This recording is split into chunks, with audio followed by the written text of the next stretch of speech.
देख रहे हैं हिमाचल न्यूज 24। प्रदेश में इस समय सरकार ऐसे नेतृत्व के अधीन चल रही है जिनका काम मात्र झूठ बोलना है। प्रदेश मुख्य प्रवक्ता व विधायक राकेश जम्वाल ने कहा कि हमीरपुर में केंद्रीय मंत्री अनुराग ठाकुर की एक तरफा जीत को देखकर मुख्यमंत्री व कांग्रेस बौखला गई है। उन्होंने कहा कि मुख्यमंत्री संकुचित सोच वाले व्यक्ति है जिनको हमीरपुर और जोलसपड़ में भी फर्क नजर आता है। उन्होंने कहा कि अनुराग ठाकुर ने सांसद रहते हुए रिकॉर्ड विकास कार्य संसदीय क्षेत्र में करवाए हैं और पूरे प्रदेश में भी अनगिनत विकास परियोजनाओं को धरातल पर उतारा है।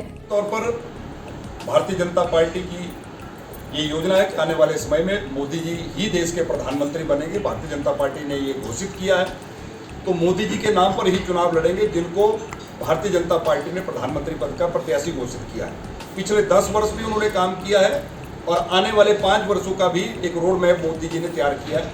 तो मुझे लगता है कि कांग्रेस दावा कर रही है कि हम केंद्र में सरकार बनाएंगे। कितनी सीटों पर कांग्रेस पार्टी आज देश में चुनाव लड़ रही है, ये आप सब लोग भी जानते हैं। 6 उपचुनाव आज हो रहे हैं, उसके बाद 6 CPS का मामला बहुत जल्दी उसका भी फैसला आने वाला है। और जैसा मैंने कहा कि कांग्रेस में जिस प्रकार की उथल पुथल चली है, परिवार कांग्रेस का मुखिया मुख्यमंत्री जी उनके विधायक कांग्रेस छोड़कर आ जाएं तो वो उसका दोष भी भारतीय जनता पार्टी पर दे रहे हैं। और मुख्यमंत्री जी ये कहते हैं कि अगर कांग्रेस का कोई व्यक्ति भाजपा में आया तो भाजपा ने खरीद फरोख्त की। हम उनसे पूछना चाहते हैं कि जो भाजपा के सुजानपुर से प्रत्याशी आपने उनका सौदा कितने में किया, उसका भी जवाब मुख्यमंत्री जी को देना पड़ेगा। मुझे लगता है कि लोकतंत्र में अच्छी बात है कि जब भी चुनाव आता है हमको अधिकार रहता है कि हम जो सत्ता में रहे हुए व्यक्ति हैं उनसे हिसाब 5 वर्ष के बाद मांगे। मैंने कुछ बातों का, थोड़ी सी बातों का जिक्र यहाँ पर किया। मेडिकल कॉलेज से लेकर MCS से लेकर वंदे भारत से लेकर एम्स से लेकर और भी बहुत सी जानकारियां समय समय पर अनुराग ठाकुर जी अपने संसदीय क्षेत्र में देते हैं। मुझे लगता है कि अनुराग ठाकुर जी ने जो काम 4 बार सांसद बनकर अपने संसदीय क्षेत्र में किया है, लगातार इस संसदीय क्षेत्र की जनता अनुराग जी को बार बार चुनकर संसद में भेज रही है। और इस कार्यकाल में केंद्रीय मंत्री रहते हुए अनुराग जी ने हिमाचल प्रदेश में हमीरपुर संसदीय क्षेत्र में तो काम किया, लेकिन देश के कोने कोने में भी उन्होंने काम किया है। जैसा मैंने कहा कि आज अनुराग ठाकुर जी हिमाचल के नहीं देश के लोकप्रिय नेता हैं। पिछले दिनों मुख्यमंत्री ने कहा जो बाकी विधायक हैं ये जेल में जाएंगे।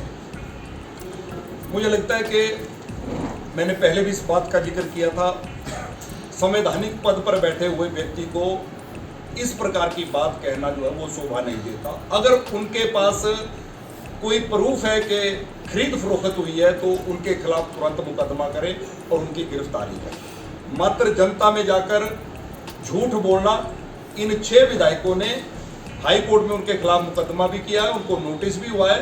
कोर्ट के अंदर उनको साबित करना पड़ेगा कि आप बताएं, प्रूव करें कि आप किस सोर्स से ऐसा कह रहे हैं कि इनको जो है पैसा दिया गया।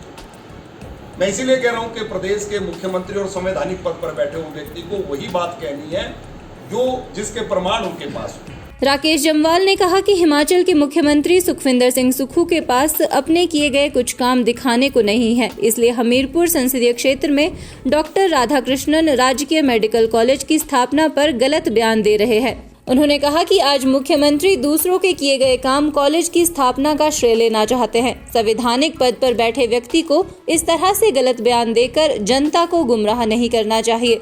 विधायक राकेश जम्वाल ने कहा कि अनुराग सिंह ठाकुर ने विभिन्न स्तरों पर व्यक्तिगत दौरों और पत्राचार के माध्यम से स्वास्थ्य और कल्याण मंत्रालय के साथ इस मामले को सक्रिय रूप से बढ़ाया। उनके प्रयासों से न केवल चंबा और नाहन मेडिकल कॉलेज के लिए धन जारी हुआ, बल्कि चरणबद्ध उद्घाटन के लिए निर्धारित 157 नए मेडिकल कॉलेजों की सूची में doctor Radhakrishnan medical college Hamirpur को भी सफलतापूर्वक शामिल किया गया। हिमाचल न्यूज 24/7 के लिए हमीरपुर से मीनाक्षी सोनी की रिपोर्ट।